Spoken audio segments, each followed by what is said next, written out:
When we understand the value of the human form, plus the fact that it is temporary. So when you keep this knowledge active in your intellect, you will automatically be inspired. The intellect is like a vessel. It has got hundreds of knowledge in it. The one that you activate, that is how the sentiments will be created.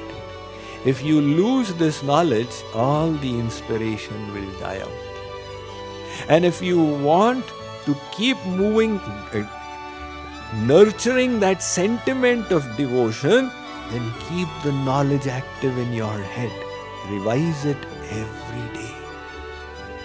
Chaitanya Mahaprabhu said, don't be lazy in revising the knowledge. Shri Krishna, after having brought us to the point of surrender, now he twists the topic and says those who don't surrender. Says 4 kinds of people.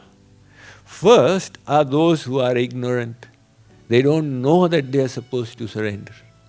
They don't even know there's a God.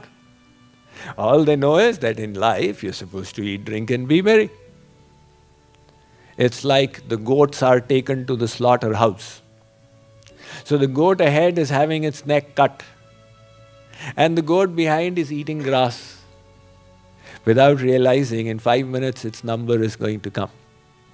Likewise, people in the world who are ignorant, okay, just earn money, have children, have a family, have a house, and one day leave it all and go away. So who don't know the purpose of life, then naturally they don't surrender. Second category, those who are aware. They have come to satsang, they have heard lectures, they have read the scriptures, and even though knowing, they don't surrender. Out of laziness. It's too difficult, we'll do it after 10 years, after retirement, and next life. So those who don't put in the effort because of laziness, Shri Krishna puts them in second category. And the third category of people, he says, Maya pahrita jnana, those whose intellect is deluded. For some people, they do have the intellect and they have heard this knowledge also, but their goal is only of entertainment of the intellect. We need to be wary not to fall into this category. There's always a material tendency of the material intellect.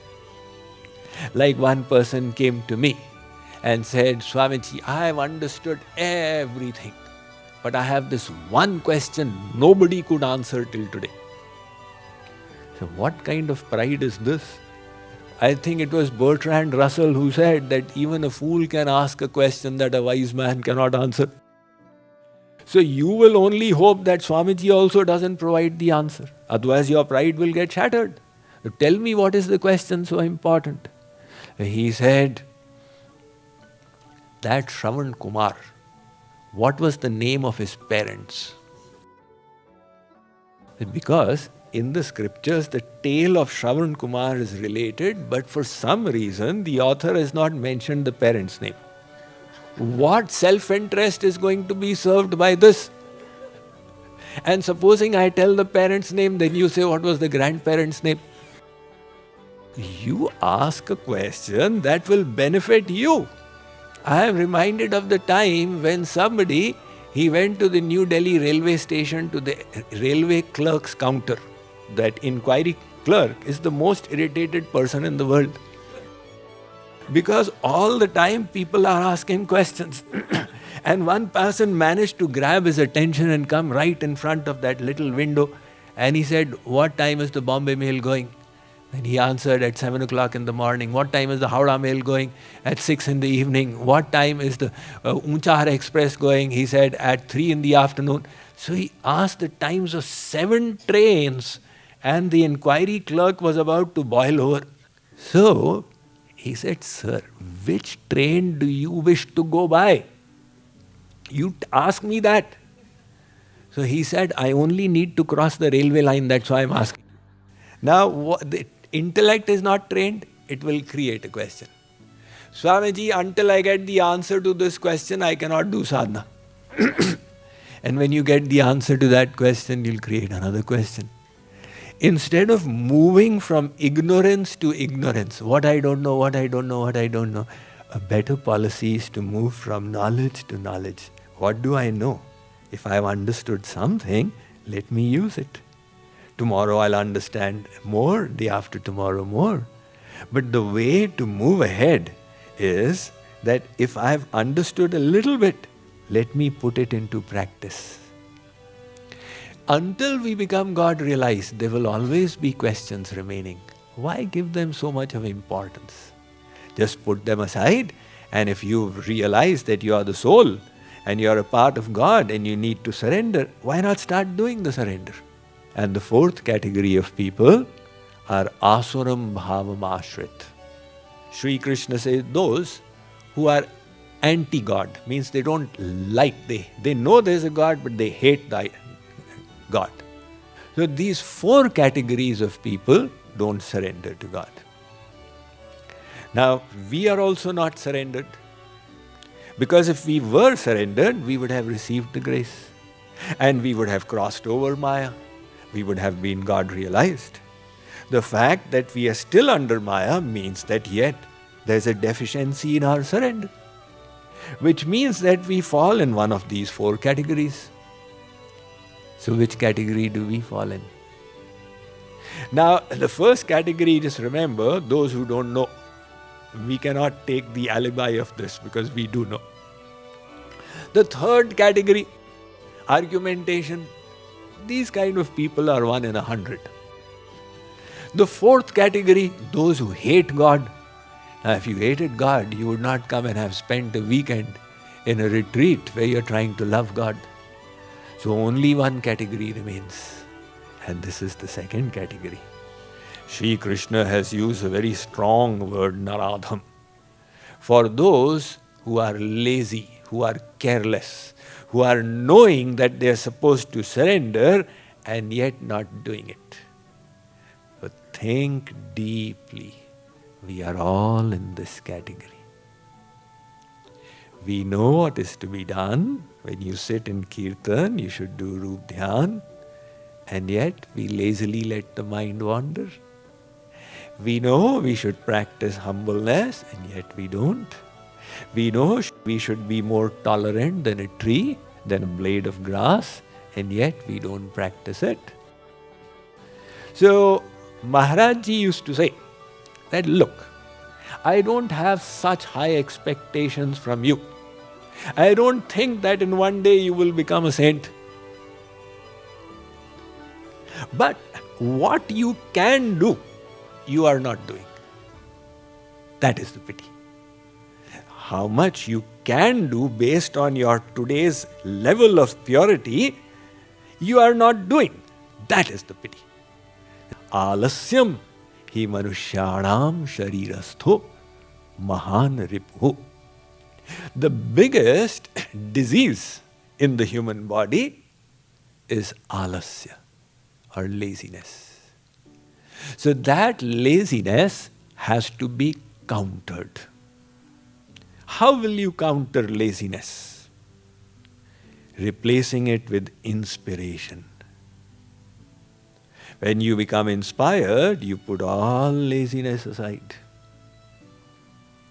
So one girl was asking me yesterday in the youth class that how do we develop focus? I said, when you realize the value of something, you will develop focus. All the year long you feel my mind is not focused, and 2 hours in the exam you develop focus. Why? The intellect decided these 2 hours are important. So whatever activity, wherever we are in life, if we realize the value human life is so precious that even the celestial devatas, they hanker for it.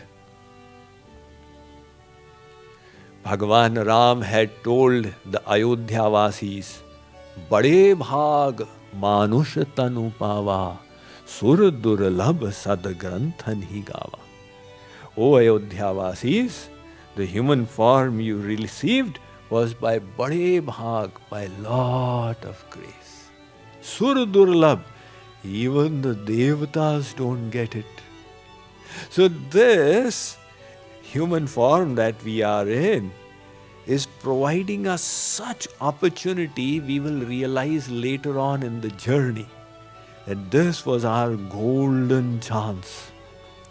When we understand the value of the human form, plus the fact that it is temporary. So when you keep this knowledge active in your intellect, you will automatically be inspired. The intellect is like a vessel. It has got hundreds of knowledge in it. The one that you activate, that is how the sentiments will be created. If you lose this knowledge, all the inspiration will die out.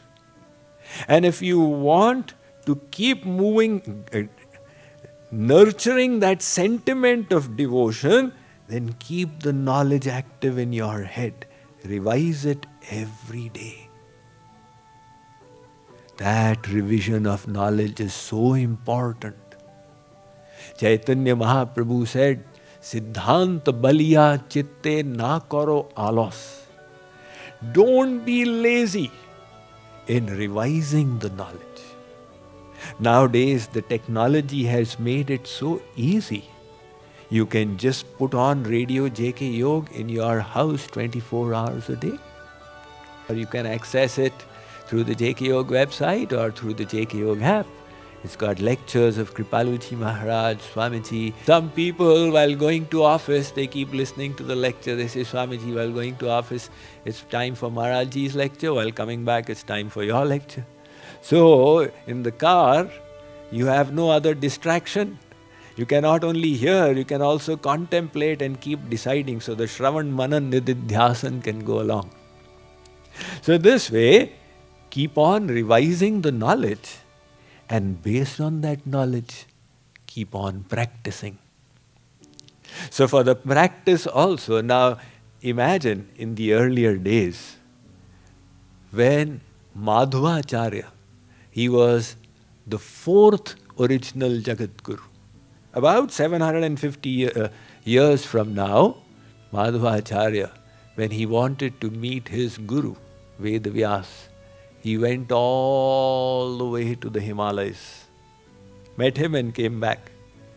Now he says, Guruji, what did you say? I need to hear again. Then okay, then come climb up again. And he was living in Udupi in South India. But nowadays technology has made it available.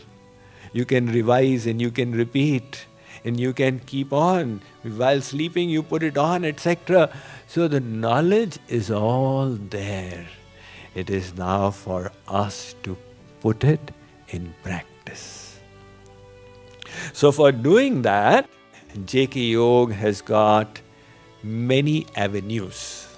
The first avenue is if you are residing in the USA, most probably we have got a JK Yoga center in your city.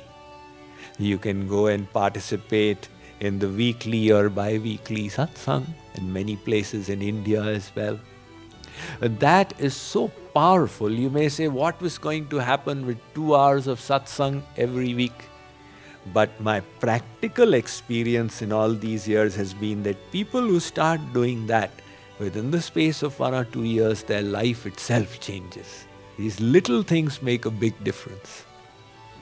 And then ever since Zoom technology became popular, JK Yoga has been offering 100 plus free classes online every week.